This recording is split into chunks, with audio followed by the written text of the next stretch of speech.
steam, it's because they have not fueled themselves, and the saying comes from the steam engines. So, we've got a traction engine now, and tell us a bit about this one. It's a 4-inch scale Foster, and I built it 1992, 1996. Just put a new timber on the back, this is what it grew. It's had new chimney, new tubes, I can keep it going. Still running. No, so built over a series of years. Now, that's one thing that all of these engines, you can buy these engines in kit form. You can buy them in raw kits where you've just got a casting that you then machine and put together. You can buy them as fully machined kits that you build, or you can actually buy them fully built.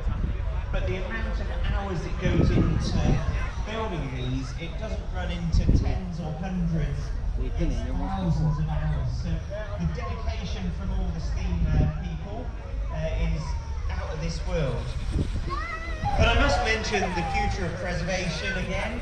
On the back end of the one that we just spoke to, we've got the next generation looking very enthusiastic. I'm being told that it's just 1 year old and really getting into the steam, so it is good to see. Clayton in Shuttleworth now.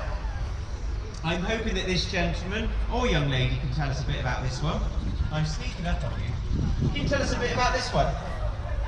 It's a 4-inch Clayton and Shuttleworth.